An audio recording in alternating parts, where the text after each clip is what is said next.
October 1935, Orford Ness, Suffolk Coast, England.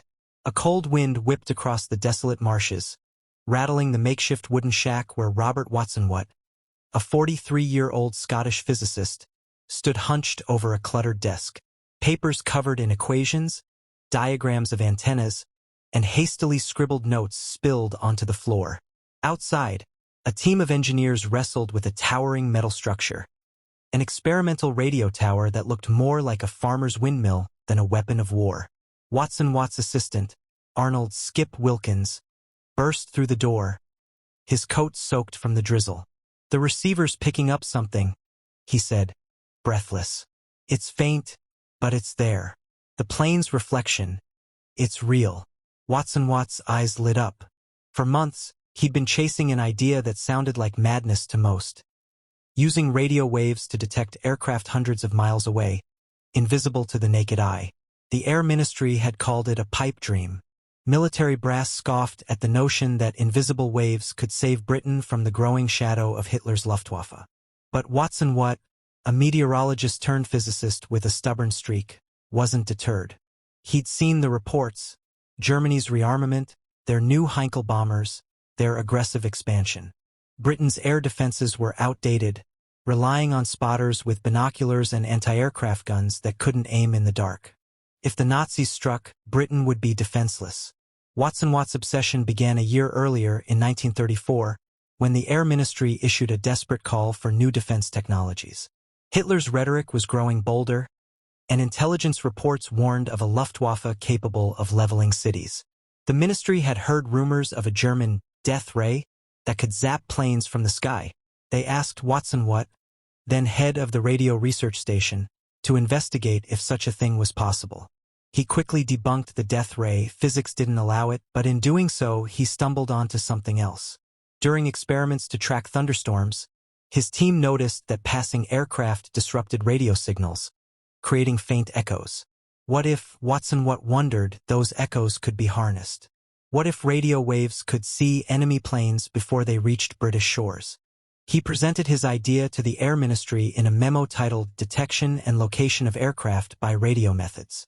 It was February 1935, and the response was lukewarm. Air Marshal Sir Hugh Dowding, head of RAF Fighter Command, raised an eyebrow. "You're telling me you can detect a plane with radio waves? Over hundreds of miles? In fog, rain, or darkness?" Watson Watt nodded. "Theoretically, yes. With the right equipment, we could give your pilots hours of warning, not minutes." Dowding leaned back, skeptical but intrigued. "Prove it," he said.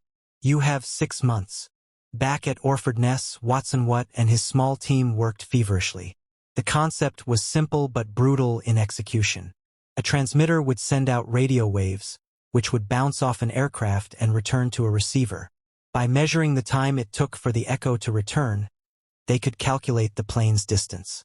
By using multiple receivers, they could triangulate its position. But the equipment was crude. Early transmitters were underpowered, their signals barely reaching a few miles. Receivers were plagued by static, unable to distinguish a plane's echo from background noise. And the antennas, clumsy, hand-built towers, were prone to collapsing in the coastal winds. On a chilly March morning, the team conducted their first major test. A single RAF Hayford bomber flew a predetermined path 10 miles from the Orford Ness station. Watson Watt watched the oscilloscope, its green line flickering erratically. Then a spike, a clear, unmistakable signal. The bomber's echo appeared at exactly the predicted time. "It works," Wilkins whispered. Watson Watt didn't smile. "It works for one plane at 10 miles in clear weather. We need to detect hundreds at 200 miles in a storm." The team was elated but exhausted. They had a proof of concept, but scaling it to defend an entire nation was a different beast. The Air Ministry, impressed but cautious, granted Watson Watt a small budget and a new facility at Bawdsey Manor, a crumbling estate on the Suffolk coast. By summer 1935, his team had grown to a dozen scientists, engineers, and RAF volunteers. They nicknamed their project RDF, Radio Direction Finding, to obscure its true purpose from prying eyes. But the challenges were mounting. The Luftwaffe was rumored to have 2,000 aircraft, capable of crossing the channel in under an hour. Britain's airfields were vulnerable, its cities exposed. Watson Watt needed a network of radar stations, each capable of detecting planes at long range, feeding real-time data to RAF command. It was a logistical nightmare, requiring hundreds of towers, miles of cables, and a workforce that didn't yet exist. In a tense meeting with the Air Ministry in July 1935, Watson Watt laid out his vision: a chain of radar stations along Britain's coast, from Scotland to the Isle of Wight. He called it Chain Home. Each station would use massive 350-foot steel towers, transmitting powerful radio pulses and receiving echoes through complex antenna arrays. The data would be relayed to a central command, where operators, mostly young women trained in mathematics, would plot enemy movements on maps. Air Marshal Sir Philip Joubert de la Ferté scoffed. "You're asking us to build a science fiction defense system in a year with a war looming. It's impossible." Watson Watt's voice was steady. "Impossible is just a word for something we haven't done yet. Give me the resources, and I'll give you the eyes to see the Luftwaffe coming." Doubting, who'd been silent, finally spoke. "If you can deliver even half of what you promise, it could change everything. But if you fail, we'll be caught blind when the Germans come." "Don't fail, Mr. Watson Watt." The physicist felt the weight of those words. Failure wasn't an option. Not when Britain's survival was at stake. Bawdsey Manor, spring 1936. The estate buzzed with activity. Engineers hauled steel beams, electricians strung cables through muddy fields, and scientists hunched over oscilloscopes in drafty rooms. Watson Watt's team had grown, but so had the pressure. The Air Ministry demanded results, and intelligence reports painted a grim picture. Germany was testing new bombers, capable of carrying 2 tons of explosives at 250 miles per hour. The Luftwaffe's night bombing capability was improving, and Britain's traditional defenses, searchlights and acoustic mirrors, were useless in darkness or fog. Chain Home had to work, and it had to work soon. Watson Watt's biggest challenge was the technology itself. Early RDF experiments at Orford-Ness had used low-frequency radio waves, which could travel long distances but were imprecise. To detect planes at 200 miles, they needed higher power and better resolution. This meant designing new transmitters capable of sending out short, intense pulses of radio energy, pulses that could bounce off a plane's metal skin and return before the next pulse was sent. The team turned to cutting-edge cathode ray tubes, borrowed from television research, to display the echoes. But these were temperamental, often overheating or shorting out in the damp coastal air. One evening, as Watson Watt pored over antenna designs, Wilkins burst in with a problem. "The receivers are picking up interference from ships in the channel. We can't tell if it's a freighter or a Heinkel." Watson Watt rubbed his temples. "We need to filter the signals. Adjust the receiver's frequency band, narrow it to exclude low-speed targets." It was a stopgap solution, but it highlighted a deeper issue. Chain Home's radar was a blunt instrument, barely able to distinguish a single plane from a flock of birds. To detect a formation of 100 bombers, they needed to amplify the signal and refine the antennas. The antennas were another headache. The Chain Home towers required massive dipole arrays, long metal rods arranged in precise patterns to focus radio waves. Each tower needed to be perfectly aligned, or the beams would scatter, reducing range and accuracy. The team spent weeks calibrating a single station at Bawdsey, only to discover that coastal winds skewed the towers by inches, throwing off the entire system. Watson Watt, ever the problem solver, proposed a radical fix: suspend the antennas on cables between towers like a giant spiderweb to reduce wind resistance. Engineers grumbled it was untested and expensive, but it worked. By late 1936, the Bawdsey station could detect a test plane at 70 miles, a huge leap from Orford-Ness's 10. But one station wasn't enough. Chain Home required a network of 20 stations, each manned 24/7, linked by telephone lines to a central command at Bentley Priory.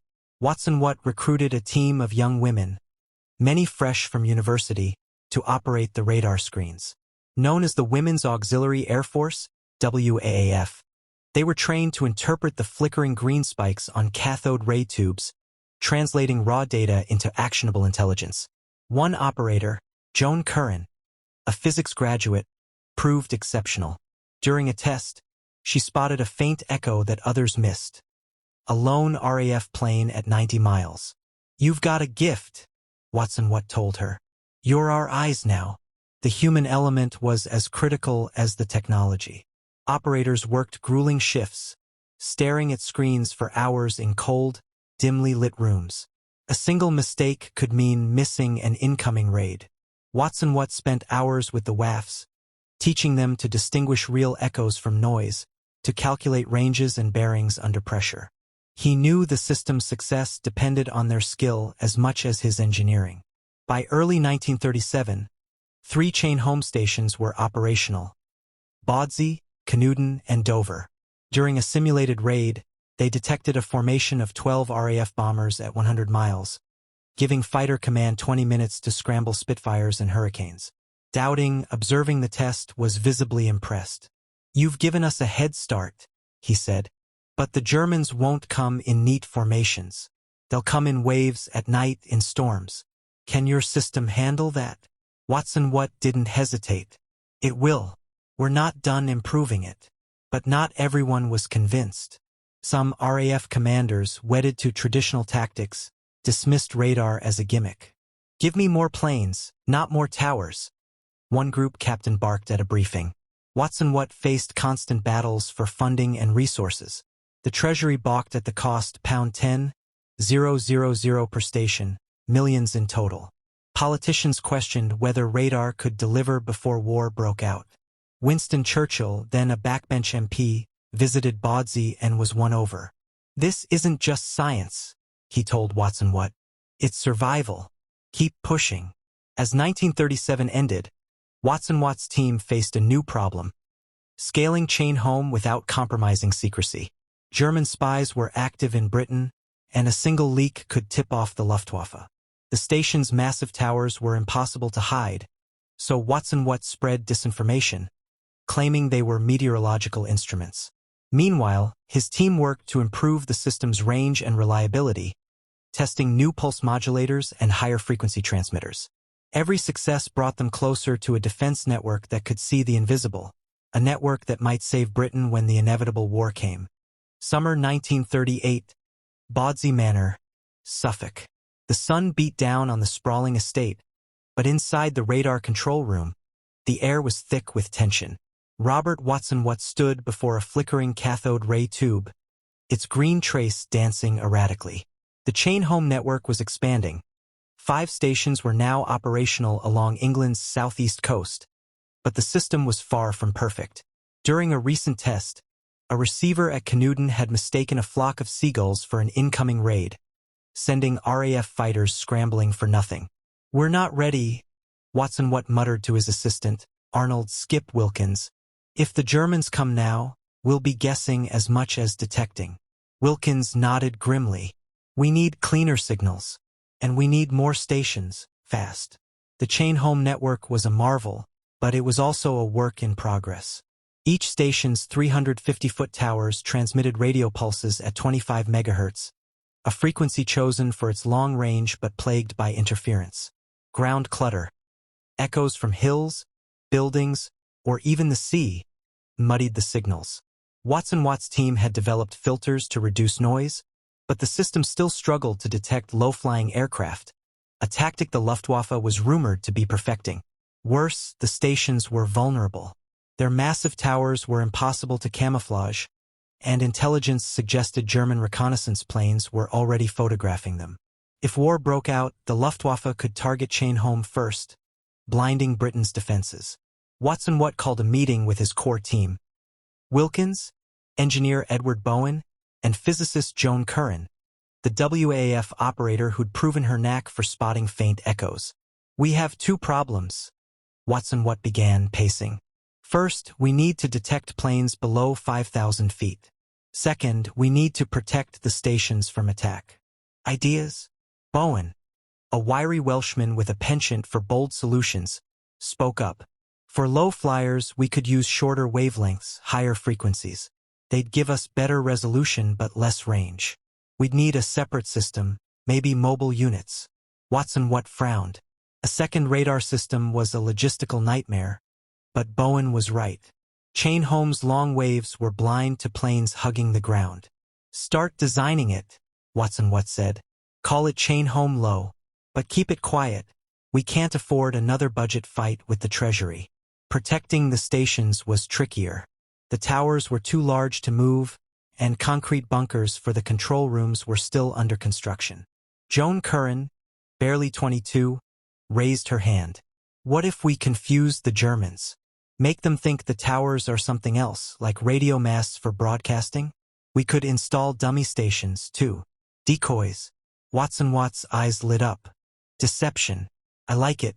Get me plans for decoy sites by next week. Curran's idea would later evolve into a network of fake radar stations, wooden frames and wires designed to fool German pilots into wasting bombs on empty fields. By late 1938, Chain-Home had 10 stations online, stretching from Ventnor to the Thames estuary. Each station required a small army. Engineers to maintain the transmitters, WAAFs to read the screens, and RAF liaison officers to relay data to Fighter Command. The system was starting to gel, but training was a bottleneck. The WAAFs, many of whom had never seen a cathode ray tube before, were learning to calculate ranges and bearings under intense pressure. During one exercise, a young operator named Margaret Cole misread a signal, reporting a raid 50 miles off its actual position. The mistake cost the RAF an hour of preparation time. Watson Watt took her aside afterward. "You're not just watching a screen," he said gently. "You're watching for Britain's survival. You'll get it right next time." Margaret never made the same mistake again. The political climate was darkening. Hitler's annexation of Austria and the Sudetenland signaled war was imminent. Watson Watt was summoned to a meeting with Air Chief Marshal Sir Hugh Dowding at Bentley Priory. The room was packed with RAF brass, their faces grim. Dowding spread a map across the table, marked with Chain-Home's current stations. "You've given us 10 stations," he said. "We need 20 by next summer. Can you do it?" Watson Watt hesitated. Building a station took months. Land acquisition, construction, calibration. But he saw the urgency in Dowding's eyes. "We'll do it," he said. "But we'll need more men, more money, and no more questions about whether it's possible." Dowding nodded. "You'll have what you need. Just don't let us down." That night, Watson Watt stood on the cliffs near Bawdsey, staring at the dark North Sea. He could almost feel the Luftwaffe out there, waiting. Chain-Home was his brainchild, but it was still fragile, a network of steel and wire held together by determination and duct tape. If it failed, Britain would fall. He turned to Wilkins, who'd joined him. "We're building the eyes of the nation," Watson Watt said quietly. "Let's make sure they don't blink." Spring 1939, Dover coast. The new Chain-Home station at Dover stood like a sentinel, its towers gleaming under a rare clear sky. Inside the control room, Joan Curran adjusted her headset, her eyes locked on the cathode ray tube. The screen showed a faint blip, an RAF test plane at 120 miles. She called out the coordinates. Bearing 085, range 118 miles, altitude 15,000 feet. The RAF liaison officer scribbled the data, relaying it to Bentley Priory. Within minutes, 2 Spitfires were airborne, intercepting the plane exactly where Joan predicted. It was a small victory, but it proved Chain-Home could work under pressure. Watson Watt was pushing his team to the limit. The network now had 15 stations, but calibration was a nightmare. Each station's antennas had to be synchronized to avoid overlapping signals, which could create false echoes. During one test, 2 stations, Canewdon and Great Bromley, transmitted on slightly off frequencies, causing a ghost raid to appear on screens. Fighters scrambled, only to find empty skies. "We can't afford mistakes like this in war," Watson Watt told his engineers. "Fix the synchronization. Double-check every transmitter." Edward Bowen's Chain-Home Low project was showing promise. Using 1.5-meter wavelengths, the mobile radar units could detect planes as low as 500 feet. But they were bulky, requiring trucks to move, and their range was limited to 50 miles. Watson Watt saw their potential as a complement to Chain-Home, filling gaps in low-altitude coverage. He assigned Bowen a team to build prototypes, but resources were stretched thin. "We're robbing Peter to pay Paul," Bowen grumbled, hauling a prototype antenna onto a truck. Watson Watt clapped him on the shoulder. "Then let's make sure Peter doesn't notice." The Luftwaffe's shadow loomed larger. Intelligence reports confirmed Germany had over 3,000 aircraft, including fast Junkers Ju-88 bombers. The RAF had fewer than 700 fighters, and their pilots were young, many with less than 100 hours of flight time. Chain-Holmes' early warning was their only hope of leveling the playing field. Watson Watt spent hours with doubting, refining the doubting system, a command structure that integrated radar data with fighter operations. Radar operators fed coordinates to filter rooms, where WAAFs plotted raids on massive maps. Group captains then assigned squadrons to intercept, guided by real-time updates. It was a complex dance, and Chain-Holmes was the metronome. But the system wasn't foolproof. During a night exercise in July 1939, heavy rain overwhelmed the Bawdsey station's receivers, drowning signals in static. Watson Watt realized weatherproofing was critical.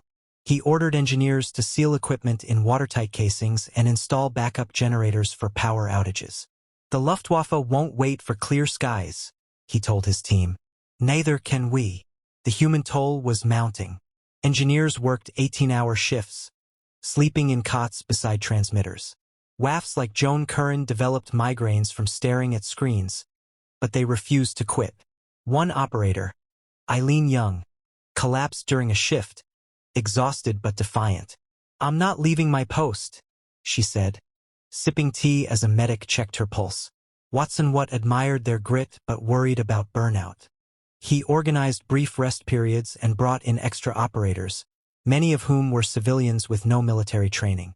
"You're not just civilians anymore," he told them. "You're the first line of defense."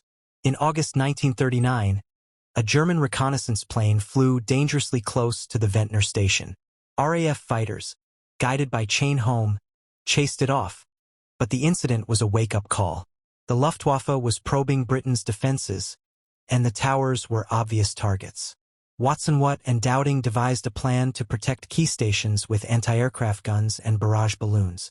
Joan Curran's decoy sites were also taking shape, fake towers made of wood and canvas, erected in empty fields to draw German bombs. "If we can't hide the real ones," Watson Watt said, "we'll give them something else to aim at." As summer turned to autumn, Hitler's invasion of Poland triggered war. On September 3, 1939, Britain declared war on Germany. Watson Watt gathered his team at Bawdsey. "This is it," he said, his voice steady but heavy. "Chain-Holmes is ready, or as ready as it'll ever be. The Luftwaffe is coming, and we're the ones who'll see them first." The room was silent, each person feeling the weight of what lay ahead. For Watson Watt, it was personal. He'd poured 5 years into this impossible idea. Now it would be tested in the crucible of war. July 1940, Battle of Britain begins. The skies over southern England roared with the sound of engines. The Luftwaffe launched its first major raids, targeting shipping in the English Channel. Chain-Holmes towers stood tall, their antennas pulsing invisible waves across the sea. At Dover, Joan Curran sat in the control room, her eyes glued to the cathode ray tube. A cluster of blips appeared, 50 planes, 80 miles out, heading for a convoy off Folkestone. "Raid incoming, bearing 110, range 82 miles, she called. The data raced through telephone lines to Bentley Priory, where WAAFs plotted the raid on a map.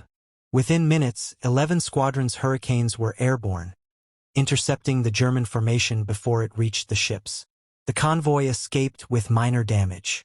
Chain-Holmes had proven its worth, but the Luftwaffe was relentless.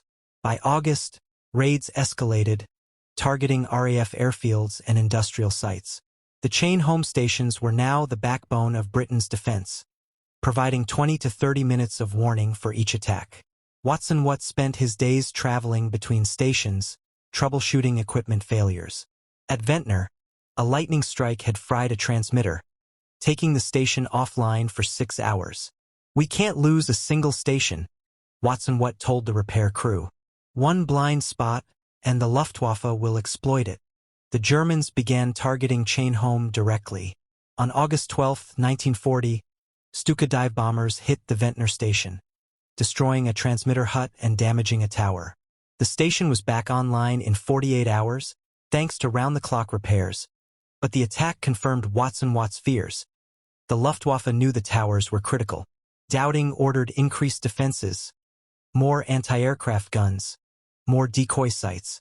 Joan Curran's fake stations worked better than expected. A German raid on a decoy near Rye dropped 20 bombs on an empty field, wasting ammunition and time. Chain-Home Low, Bowen's mobile radar, was now operational at select sites.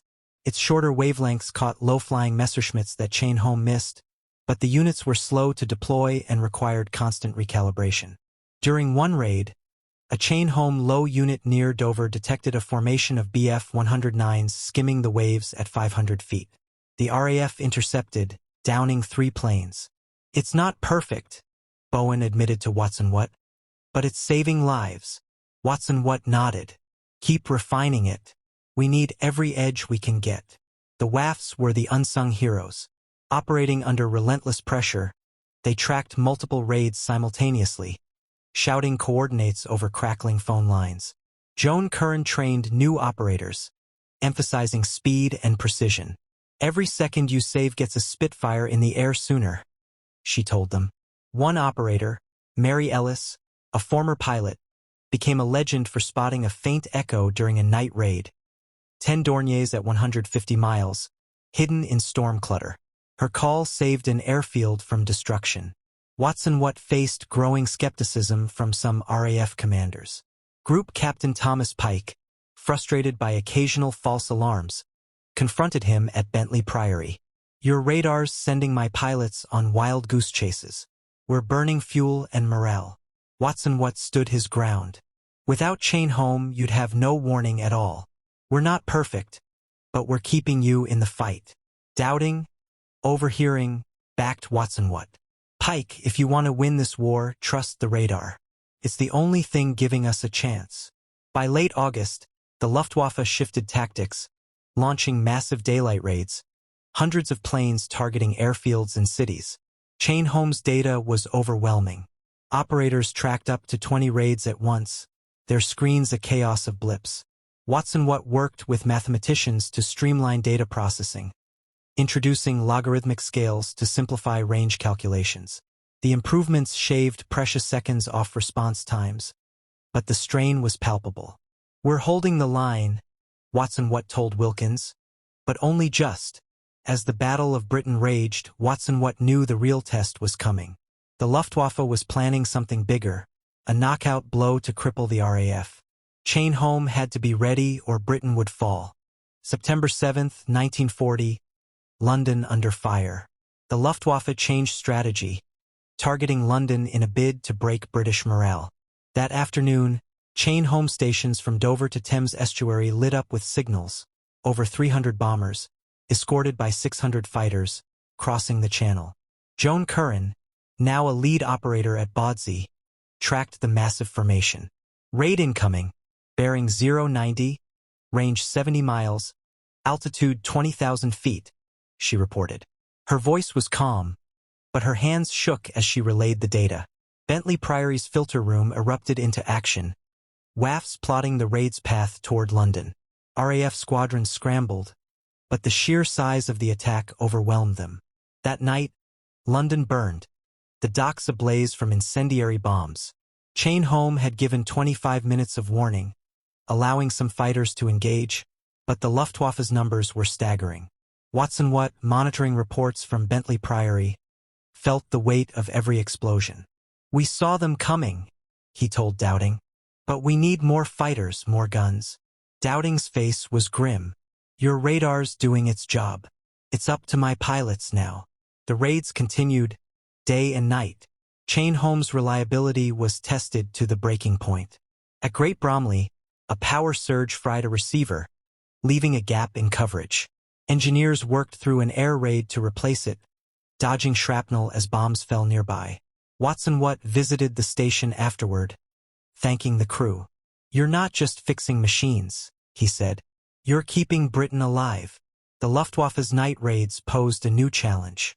Chain-Home could detect planes in darkness, but RAF fighters struggled to engage without visual contact. Watson Watt collaborated with scientists developing airborne radar for night fighters, but the technology was years away. For now, Chain-Home's data-guided searchlights and anti-aircraft guns, which scored occasional hits.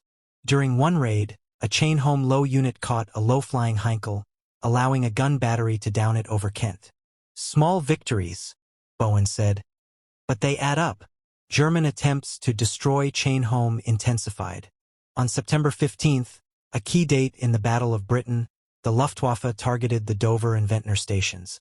Bombs damaged Ventnor's power lines, but backup generators kicked in, keeping the station online. Joan Curran's decoy sites drew off several raids, with German pilots reporting successful strikes on empty fields. Watson Watt marveled at the deception's success. "We're fighting with shadows," he told Curran, "and winning." The WAAF's role grew even more critical. Mary Ellis trained a new batch of operators, teaching them to filter out clutter from damaged stations. During one raid, she identified a formation of 50 bombers through heavy interference, guiding Hurricanes to intercept. The RAF downed 12 planes, a rare victory in a brutal week. Watson Watt sent her a personal note. "Your eyes saved lives today." As September wore on, the Luftwaffe's losses mounted.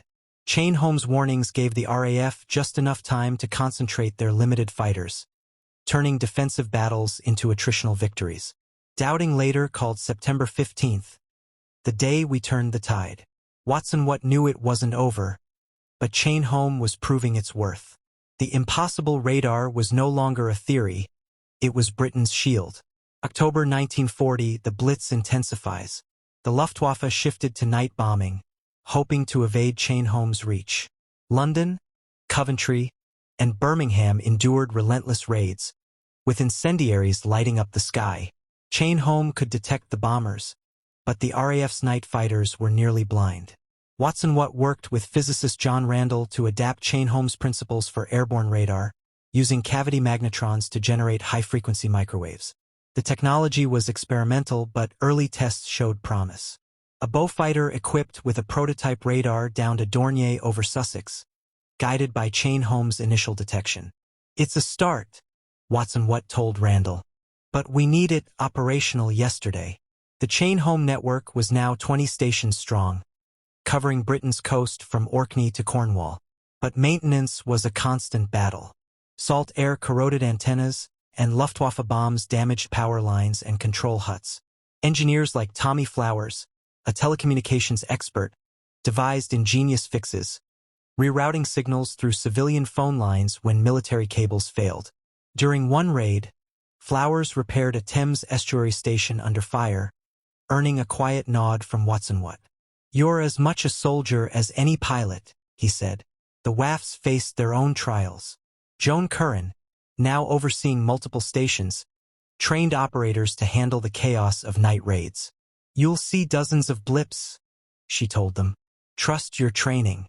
Pick the real ones."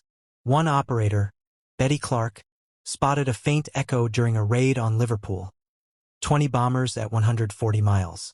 Her call allowed anti-aircraft guns to prepare, reducing damage to the docks. Watson Watt began relying on Curran to refine operator protocols, ensuring consistency across stations.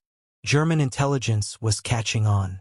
Captured Luftwaffe pilots mentioned orders to target tall radio towers along Britain's coast. Watson Watt and Dowding doubled down on deception, expanding decoy sites and spreading false reports about Chain-Home's capabilities. A leaked RAF memo, deliberately vague, suggested the towers were experimental navigation aids. The Luftwaffe took the bait, wasting bombs on decoys while Chain-Home remained operational. By late October, the Battle of Britain was waning. The Luftwaffe's daylight raids had failed to break the RAF, thanks to Chain-Home's warnings. Hitler postponed his invasion plans, but the Blitz continued. Watson Watt knew the war was far from over. Chain-Home had saved Britain from immediate defeat, but the Luftwaffe was adapting. Rumors of new German radar systems reached Baudsee, and Watson Watt tasked Bowen with investigating. If they're building their own chain home, he said, we need to know how to blind it. The human cost was heavy. Watson Watt visited a bombed-out street in London, where a family mourned a home destroyed by a raid. Chain home couldn't stop. A young girl, clutching a doll, stared at him. Why didn't you see them coming? She asked. Watson Watt had no answer. Back at Bawdsey, he threw himself into improving the system, driven by guilt and determination. We can't save everyone, he told Wilkins, but we'll save as many as we can. Summer 1941, legacy of Chain Home. The Blitz was winding down, but the war raged on. Chain Home had transformed Britain's defense, giving the RAF the edge to survive the Battle of Britain. The Luftwaffe's losses, over 2,500 aircraft, were unsustainable, forcing Hitler to shift focus to the Eastern Front. Watson Watt's radar network had bought Britain time to rebuild its forces, train new pilots, and prepare for future battles. But the work never stopped. Watson Watt's team continued refining Chain Home, boosting its range to 200 miles and improving low-altitude detection. Chain Home low units were now deployed across southern England, catching sneak attacks that slipped under the main network. Edward Bowen's airborne radar project was bearing fruit, with Beaufighters and Mosquitoes equipped to hunt bombers at night. During one raid in May 1941, a radar-equipped Beaufighter downed 3 Heinkels, guided by Chain Home's initial coordinates. The Germans tried to counter Chain Home. Luftwaffe engineers developed jamming techniques, broadcasting noise on Chain Home's frequencies. Watson Watt's team responded with frequency hopping, switching transmitters to alternate bands to evade interference. It was a cat-and-mouse game, with each side adapting to the other. They're learning, Watson Watt told Dowding. But so are we. The WAAFs remained the system's heart. Joan Curran, now a senior trainer, developed a manual for radar operators, standardizing procedures across the network. Mary Ellis and Betty Clark became instructors, passing their skills to a new generation. Their work saved countless lives, though few outside fighter command knew their names. Watson Watt made a point to visit every station, thanking operators personally. You're the unsung heroes, he told a group at Dover. History may not remember you, but I will. Chain Home's success had ripple effects.